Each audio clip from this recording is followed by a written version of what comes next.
CDC admits major mistakes in COVID-19 pandemic response. Texas County election staff resigns after death threats and stalking. Qatar imposes $275,000 fine for selling goods that violate Islamic values. U.S. accused MIT professor helps discover best semiconductor material ever found. Giant NASA rocket rolls to Launchpad ahead of moon mission. Britain's Muslim Spider-Man fights dragons during Ramadan.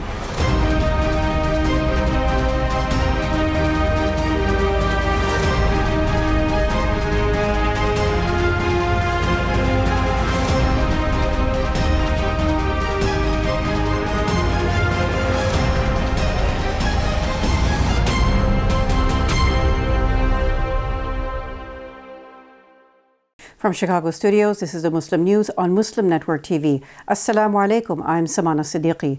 Our top story tonight. On Wednesday, America's leading health agency announced it is planning a complete overhaul of its structure and operations. This is due to major mistakes in handling the response to the COVID-19 pandemic. Rochelle Walensky is director of the U.S. Centers for Disease Control and Prevention, or CDC.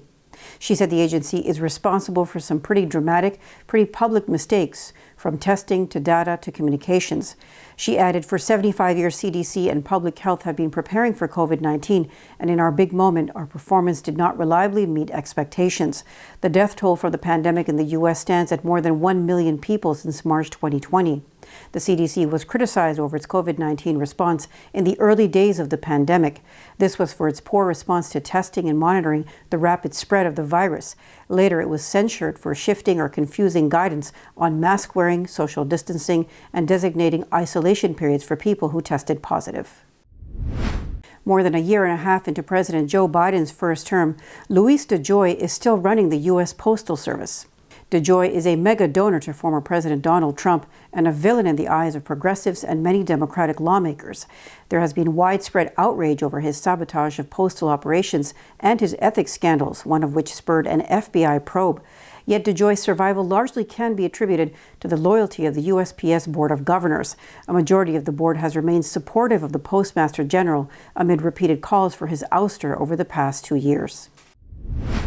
On Thursday, a U.S. judge gave the federal government a week to propose redactions to the warrant affidavit detailing information leading to the search of former President Donald Trump's Florida home. U.S. Magistrate Judge Bruce Reinhardt said he is not prepared to fully seal the affidavit, according to the Wall Street Journal. After reviewing the document several times, he concluded there are portions of this affidavit that can be unsealed. He said everybody's rights, the government's and the media's, will be protected. His order comes amid calls from the Wall Street Journal, the New York Times, the Washington Post, among other outlets, to release the affidavit. On Thursday, climate campaigners were arrested after demonstrating outside Senate Majority Leader Chuck Schumer's Manhattan office. Dozens participated in Thursday's rally, holding signs telling the Majority Leader to stop the dirty pipeline deal and off fossil fuels. They were protesting the fossil fuel-friendly permit reforms the New York Democrat agreed to bring to the floor. That was to secure Senator Joe Manchin's support for the Inflation Reduction Act. Food and Water Watch senior New York organizer Laura Schindel is one of 10 activists taken into custody. She said Schumer is sacrificing frontline communities and our clean energy future, all to placate a coal baron. On Tuesday, the Houston Chronicle reported the entire election administration office of Gillespie County, Texas, resigned following threats and stalking. Elections Administrator Anissa Herrera stepped down over death threats, stalking, and understaffing following the 2020 election. According to Fredericksburg Standard Radio Post, she's not the only one to quit the county's election department. Gillespie County Judge Mark Strower said the entire staff resigned for similar reasons. Their departure has left the county in a dire situation for the upcoming November midterm elections. Herrera did not elaborate on the specific content of the threats, but said they began in 2020. That's when former President Donald Trump started pushing conspiracy theories about mail-in voting fraud and baseless claims about the election being stolen from him. Gillespie County ultimately voted for Trump by 59 percentage points, with President Joe Biden receiving barely 20% of the vote. Police in Portland, Maine are investigating 3 recent incidents tied to a local mosque as potential hate crimes. Members of the Omar bin al-Khattab Masjid reported on August 2nd that a video had been shared on social media showing someone burning a copy of the Quran. A link to the video, taken in late July, had been emailed to a member of the mosque, police said. They are also investigating a second video that appears to show someone entered the mosque in April and recorded details of the interior while live streaming on WhatsApp. A third incident occurred on or before August 5th. Police responded to a report that a threatening message had been spray painted on the street near the home of a Muslim family.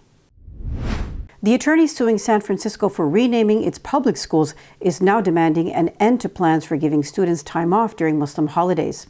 Paul Scott said the San Francisco Unified School District School Board must rescind an August 9th resolution giving students an extra day off in April and June to avoid unnecessary litigation. In a letter, Scott argues the board violated open meeting laws under the Brown Act, as well as the Establishment Clause of the Constitution.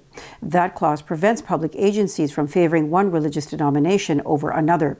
He gave the school board until August 31st to decide whether to rescind the holiday resolution. The resolution passed in a 4-2 to 1 vote earlier this month.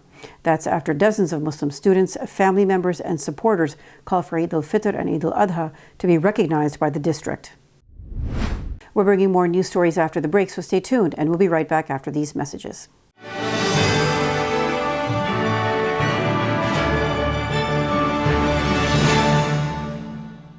A free 3-minute online chat can give you the personalized tips you need to start boosting your retirement savings today. I am what hunger looks like in America. If I could be you, and you could be me for just 1 hour. If we could find a way to get inside each other's minds. Walk a mile in my shoes. Walk a mile in my shoes. Well, before you abuse, criticize, and accuse, walk a mile in my shoes. There are 16 million children struggling with hunger in America. That's 1 in 5 daughters, sons, neighbors, and classmates who don't know where their next meal is coming from. Yet billions of pounds of good food go to waste every year. It's time we do something about it. Feeding America is a nationwide network of food banks that helps provide meals to millions of kids and families in need. Visit feedingamerica.org to help them feed even more. Together, we can solve hunger. Together, we're feeding America. Despite the development of a COVID-19 vaccine, millions around the world will not have access. We need a vaccine that's free and available to everyone, everywhere. It's time for a people's vaccine.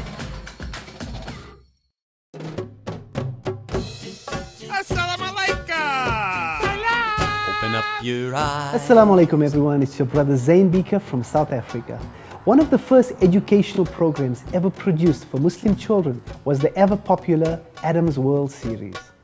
The colorful and comical Muslim puppets stole the heart of a generation. Sound Vision will be releasing brand new episodes of Adam's World with the launch of a Adam's World app. Subscribers will enjoy new Adam's World episodes as they are released, as well as all the classic episodes of Adam's World. So visit adamsworldapp.com now to learn more, subscribe, and enjoy new adventures of Adam and his friends. And let's keep helping tomorrow's Muslims today. Assalamu alaikum.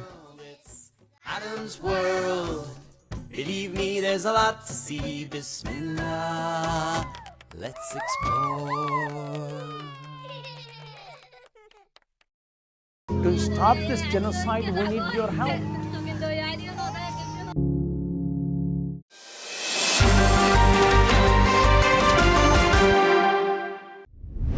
Welcome back. The maiden voyage of the Artemis program relaunches America's quest to return humans to the moon for the first time since the last Apollo mission in 1972. The Artemis 1 mission will feature the first blastoff of the Space Launch System rocket, the most powerful in the world. It will propel the Orion crew capsule into orbit around the moon, and the spacecraft will remain in space for 42 days before returning to Earth. Starting in 2024, astronauts will travel aboard Orion for the same trip, and possibly the following year, Americans once again will set foot on the moon. The Orion capsule will fly to the moon and 40,000 miles beyond it, farther than any previous crewed spacecraft. A team of researchers has discovered what MIT calls the best semiconductor material ever found. Researchers claim it is better than silicon, the material used in just about every computer chip on Earth. In July, scientists from MIT, the University of Houston, and other institutions said they had proved cubic boron arsenide performs better than silicon at conducting heat and electricity. It opens up new possibilities for smaller and faster chips. The team includes China-born Professor Gang Chen, former head of MIT's Department of Mechanical Engineering. Chen was the subject of a year-long investigation by the Department of Justice, but was later cleared of accusation of spying. The net income of Saudi Arabia's state-backed oil company Aramco increased more than 90% during the second quarter of 2022. The world's largest oil company attributed the record income rise to higher crude oil prices, volumes sold, and higher refining margins, according to its financial results. The oil giant said it gained over $48 billion in the April to June period this year, compared to more than $25 billion in the same period of 2021. In the first half of the year, the company recorded an $87.9 billion gain in profit compared to $47.2 billion last year. Revenues also rose 20.6% in the first 3 months of 2022. Traders in Qatar could face a fine of over $270,000 if they are found selling or displaying goods deemed non-compliant with Islamic values, according to the Ministry of Commerce and Industry. Other forms of punishment may include administrative closure for 3 months or the revocation of commercial licenses. On Tuesday, the ministry posted a circular to suppliers and merchants on Twitter. It called on businesses not to display any goods, images, or visual or audio materials that would violate Islamic values, public morals, customs, and traditions. The circular cited a clause of a 2008 Consumer Protection Law, which stipulates the right to respect religious values, customs, and tradition. The ministry also called on consumers to report any goods bearing slogans or designs contrary to customs and traditions. Earth 834 in the Spider-Man multiverse offers a new Spider-Man UK based in London. The character was created by Ramsey and Roeri Coleman for today's Edge of Spider-Verse #2. British comics creator and playwright Ramsey will be signing copies of his first Marvel comic at Forbidden Planet in London's Shaftesbury Avenue store on Saturday. The parallel London in the comic has some similarities and some differences to real life. It has the Windsor line opening in London rather than Edinburgh. Its mayor is Sweeney after Sweeney Todd, rather than Mayor Sadiq Khan. But the fictional London has a Muslim Spider-Man, Zarina, who works for WHO, the Weird Happenings organization. The WHO was invented by Chris Claremont and Alan Davis for Excalibur, based on Doctor Who and UNIT. Coming up next after the break is our in-depth analysis segment, so stay tuned, and we'll be right back after these messages.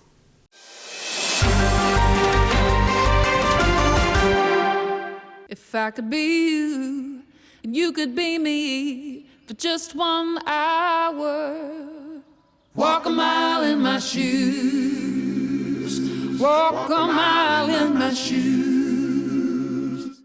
Despite the development of a COVID-19 vaccine, millions around the world will not have access. We need a vaccine that's free and available to everyone, everywhere.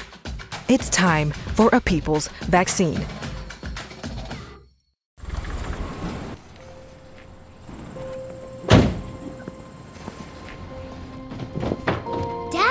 They took over my bedroom. Come on, come on. Okay, Dad. 1, 2, 3.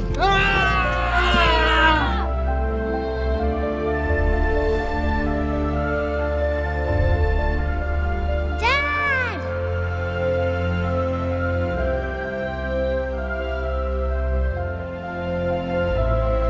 You saved me. Dad? Are you okay? I'm fine, dear.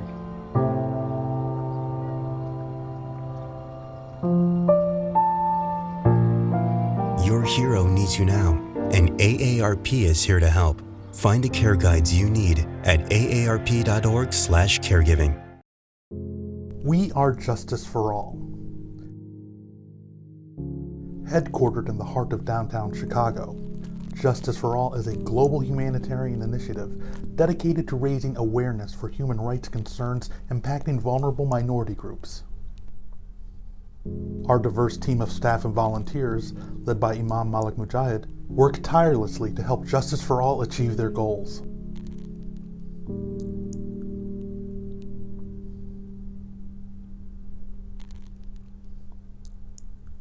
We promote policies that protect religious freedom, address the root causes of mass displacement, and recognize the plight of refugees and forced migrants.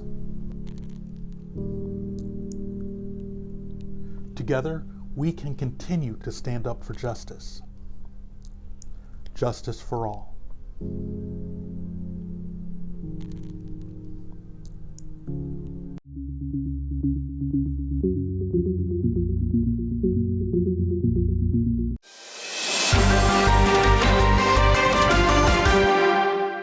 Welcome back. Climate change is making hundreds of diseases much worse. To discuss the latest study, let's go to Imam Abdul Malik Mujahid. Over to you, Imam Mujahid. Thank you, Samana. Scientists have discovered another alarming thing about the climate change. Climate change is going to make us sicker. What's happening here? Scientists looking at 70,000 existing research papers have found direct links. We have the lead author of the research published last week in Nature Climate Change, Dr. Erik Franklin. Welcome to Muslim Network TV. Thank you for having me. Professor Franklin is Associate Professor at the University of Hawaii. So what are the salient findings of this extraordinary research which you have just published? Yeah, for myself and the team, we were quite shocked. We felt like these were unexpected and sobering results. We had known from prior work that climate hazards, climate change had some effect on human pathogenic diseases or human infectious diseases, but we didn't anticipate that there would be so many connections. So we found that over 200 individual diseases would be negatively affected by climate change impacts. Negatively, meaning they will increase the likelihood of people getting them. Correct. Yeah. So we found four kind of different types of effects that would happen. One is that climate hazards or climate change would bring these diseases closer to people. So say the vectors that carry them, and a vector could be a mosquito or it could be an animal, would be closer to people and increase their chance of getting infected. And also because of other climate hazards, say droughts or wildfires, we found that people would then move and get closer to where areas where these diseases occurred. We also found that climate change would make some of the diseases stronger, and that it would also make humans weaker and more susceptible to some of these diseases. So not only the pathogens are going to be available in different areas, but human beings are going to be weaker to deal with it. How does that work? Yeah, you can imagine when you've got, say, a bad flood, you've had storms, you've had rainfall, you've had flooding. Often you're in a situation where you're just immune compromised, you're not feeling good, maybe you're getting sick from the conditions, you're in unsanitary or unhealthy conditions. And those often, for instance, could have bacterial pathogens that are waterborne and making you more susceptible to catching those. So do you think there are areas on Earth where there are more water, more flood, more humid and hotter environments? Do you think there is a need for research how people over there deal with these type of challenges, so people who do not have these things can learn from it? Yeah, the intent of this paper was to provide as comprehensive as possible, just a body of evidence for what we already know about the links between these climate hazards and human pathogenic diseases. And we've also created an online tool that would allow someone who's a health practitioner or a doctor who's trying to prepare for or treat people with these diseases to allow them to see what the case studies were, maybe learn more about what's going to affect their areas as a way to prepare and hopefully try and adapt to some of these coming changes. Climate change looks such a remote thing, which Al Gore and the universe somewhere he is talking about and all that. But coming to human being, they will be sicker. Don't you think this will provide another angle for people to take the message of climate change is alarming to more of the human level and more in the neighborhoods? Absolutely. One of the intents of this paper getting out, and we've been getting quite a bit of press about it, is to convey the message that climate change is a human issue. It's not just an environmental issue, and human health will be negatively affected. We're going to have an increasing chance of these human pathogenic diseases becoming a bigger and bigger issue. And for our paper, realize that we only captured, what has already been published, what's been known. We didn't really predict about unknown diseases or things that could emerge, such as the COVID-19 pandemic. So in some ways, what we're presenting is more conservative than what may actually occur.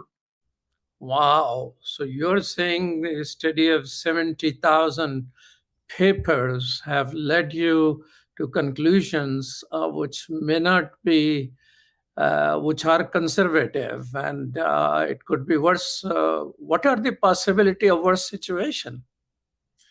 Yeah, it's just that we can't predict what new viruses, for instance, may emerge. We've identified over 1,000 pathways where we've connected a climate hazard with what's called the transmission pathway. So it could be a vector. Remember earlier I mentioned a vector could be, say, a mosquito or an animal that carries that disease. It could be waterborne or foodborne, and then leading to that disease. And it could be a viral disease or a bacterial disease or something else. We found 1,000 separate individual pathways from our study. And so that's what we know, but we could actually add to those, over 1,000 pathways with new things emerging. Wow, 1,000 pathways. So people, are there institutions? Do we have research institutions capacity to focus on those 1,000 pathways to ensure that human beings are ahead of the curve? Yeah, around the world, I mean, there are many research institutes and global health agencies, organizations working on these issues. But the message that we wanted to put out too is that the scope and scale of this is pretty overwhelming. And even now, there are challenges that exist to try and cope with these diseases. And if they are to increase, just that magnitude, it led us to the conclusion that we really need to do something to immediately try to decrease greenhouse gas emissions, which are the driver that's leading to this increased threat to human health. Professor Franklin, what have you recommended to nations? I mean, nations and countries and the government, they sit on a lot of resources and move pretty slowly. So what are your recommendations? Yeah, the recommendations for these next steps are, to utilize a tool like this as evidence that these connections exist, to be able to identify for what your particular region is, what the major climate hazards are going to be and the associated increases in the human pathogenic diseases, and try and plan for these occurrences in whatever capacity you have for your health system networks. But we also think, again, that's preparing and being proactive. Another proactive step is trying to decrease the greenhouse gas emissions and finding pathways to do that. Sitting in my home, I won't be able to control the greenhouses. I'm all busy in doing recycling and things which I could do individually. But and a whole lot of world is engaged in that. I mean, children who are raised on thoughtful living, they're doing their part of it. But what are the things which individuals can do, not the government, but individuals can do and to ensure they are adapting to what seems like coming our way? Yeah, I think what you're bringing up are good first steps. There are many organizations that provide a list of things that you can do at an individual level to try and both decrease your carbon footprint, and then even broader things like, use your vote. Make sure your vote matters in terms of, climate action. Get involved, either politically or in grassroots organizations to make sure that your leaders represent the way you feel about these changes coming.